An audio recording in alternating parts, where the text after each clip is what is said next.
Êxodo, capítulo 39. Com fios de tecido azul, roxo e vermelho fizeram as vestes litúrgicas para ministrar no lugar santo. Também fizeram as vestes sagradas de Arão, como o Senhor tinha ordenado a Moisés.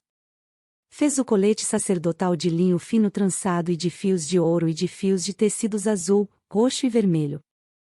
E bateu ouro em finas placas, das quais cortaram fios de ouro para serem bordados no linho fino com os fios de tecido azul, roxo e vermelho, obra artesanal. Fizeram as ombreiras para o colete sacerdotal, atadas às suas duas extremidades, para que pudessem ser amarradas. O cinturão e o colete por ele preso foram feitos da mesma peça. O cinturão também foi feito de linho fino trançado e de fios de ouro e de fios de tecido azul, roxo e vermelho, como o Senhor tinha ordenado a Moisés. Prenderam as pedras de ônix em filigranas de ouro e nelas gravaram os nomes dos filhos de Israel, como um lapidador grava um selo. Então as costuraram nas ombreiras do colete sacerdotal, como pedras memoriais para os filhos de Israel, como o Senhor tinha ordenado a Moisés. Fez o peitoral, trabalho artesanal, como o colete sacerdotal, de linho fino trançado, de fios de ouro e de fios de tecidos azul, roxo e vermelho. Era quadrado, com 1 palmo de comprimento e 1 palmo de largura, e dobrado em 2. Em seguida fixaram nele 4 fileiras de pedras preciosas. Na primeira fileira havia um rubi, um topázio e um berilo. Na segunda, uma turquesa, uma safira e um diamante. Na terceira, um jacinto, uma ágata e uma ametista. Na quarta, um crisólito, um ônix e um jaspe, todas fixadas em filigranas de ouro. Havia 12 pedras, uma para cada nome dos filhos de Israel, cada uma gravada como um lapidador grava um selo, com o nome de uma das 12 tribos. Para o peitoral fizeram correntes trançadas de ouro puro, como cordas. De ouro fizeram 2 filigranas e 2 argolas, as quais prenderam as 2 extremidades do peitoral. Prenderam as 2 correntes de ouro às 2 argolas nas extremidades do peitoral. E as outras extremidades das correntes, as 2 filigranas, unindo-as às peças das ombreiras do colete sacerdotal, na parte da frente. Fizeram outras 2 argolas de ouro e as prenderam às 2 extremidades do peitoral na borda interna, próxima ao colete sacerdotal. Depois fizeram mais 2 argolas de ouro e as prenderam na parte inferior das ombreiras, na frente do colete sacerdotal, próximas da costura, logo acima do cinturão do colete sacerdotal. Amarraram as argolas do peitoral às argolas do colete com um cordão azul, ligando-o ao cinturão, para que o peitoral não se separasse do colete sacerdotal, como o Senhor tinha ordenado a Moisés. Fizeram o manto do colete sacerdotal inteiramente de fios de tecido azul, obra de tecelão, com uma abertura no centro. Ao redor dessa abertura havia uma dobra tecida, como uma gola, para que não se rasgasse. Fizeram romãs de linho fino trançado e de fios de tecido azul, roxo e vermelho em volta da borda do manto.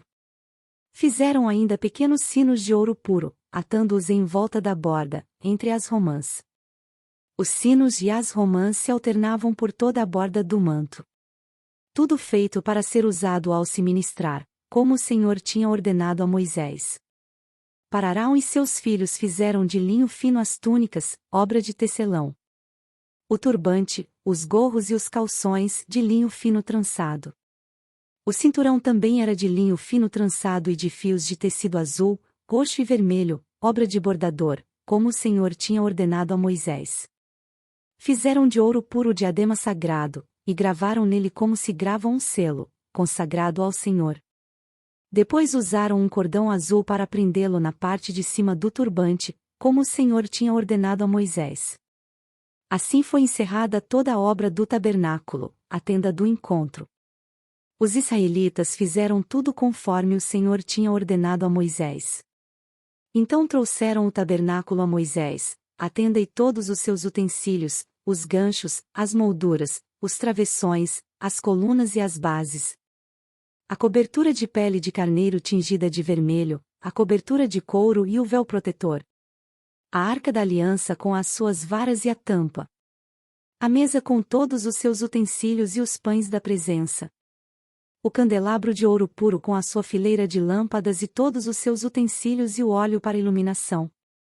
O altar de ouro, o óleo da unção, o incenso aromático e a cortina de entrada para a tenda.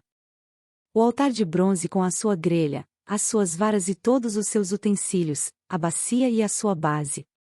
As cortinas externas do pátio com as suas colunas e bases e a cortina para a entrada do pátio, as cordas e estacas da tenda do pátio, todos os utensílios para o tabernáculo, a tenda do encontro.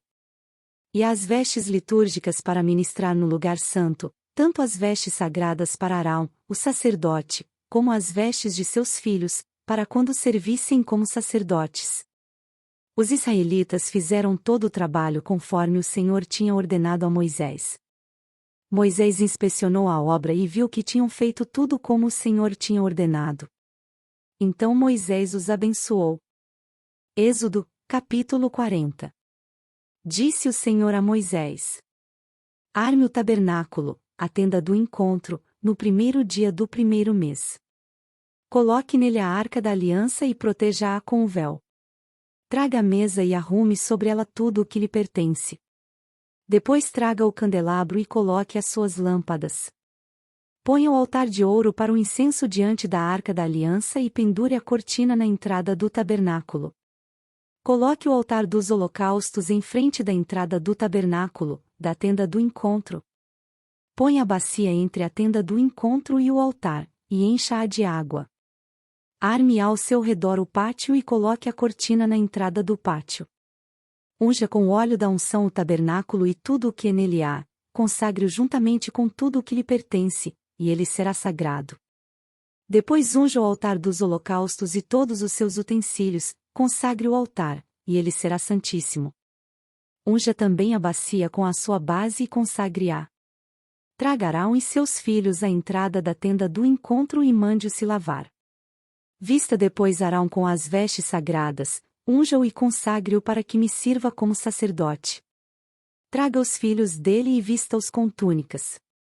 Unja-os como você ungiu o pai deles, para que me sirvam como sacerdotes. A unção deles será para um sacerdócio perpétuo, geração após geração. Moisés fez tudo conforme o Senhor lhe havia ordenado. Assim, o tabernáculo foi armado no primeiro dia do primeiro mês do segundo ano. Moisés armou o tabernáculo, colocou as bases em seus lugares, armou as molduras, colocou as vigas e levantou as colunas. Depois estendeu a tenda sobre o tabernáculo e colocou a cobertura sobre ela, como o Senhor tinha ordenado. Colocou também as tábuas da aliança na arca, fixou nela as varas, e pôs sobre ela a tampa. Em seguida trouxe a arca para dentro do tabernáculo e pendurou o véu protetor, cobrindo a arca da aliança, como o Senhor tinha ordenado. Moisés colocou a mesa na tenda do encontro, no lado norte do tabernáculo, do lado de fora do véu. E sobre ela colocou os pães da presença, diante do Senhor, como o Senhor tinha ordenado. Pôs o candelabro na tenda do encontro, em frente da mesa, no lado sul do tabernáculo. E colocou as lâmpadas diante do Senhor, como o Senhor tinha ordenado. Moisés também pôs o altar de ouro na tenda do encontro, diante do véu. E nele queimou incenso aromático, como o Senhor tinha ordenado.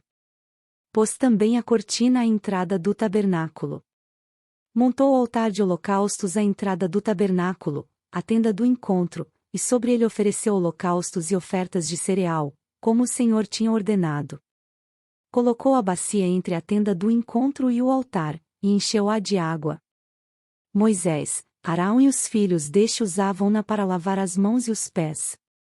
Sempre que entravam na tenda do encontro e se aproximavam do altar, eles se lavavam, como o Senhor tinha ordenado a Moisés. Finalmente, Moisés armou o pátio ao redor do tabernáculo e colocou a cortina à entrada do pátio. Assim, Moisés terminou a obra. Então a nuvem cobriu a tenda do encontro, e a glória do Senhor encheu o tabernáculo. Moisés não podia entrar na tenda do encontro, porque a nuvem estava sobre ela, e a glória do Senhor enchia o tabernáculo. Sempre que a nuvem se erguia sobre o tabernáculo, os israelitas seguiam viagem. Mas se a nuvem não se erguia, eles não prosseguiam, só partiam no dia em que ela se erguesse.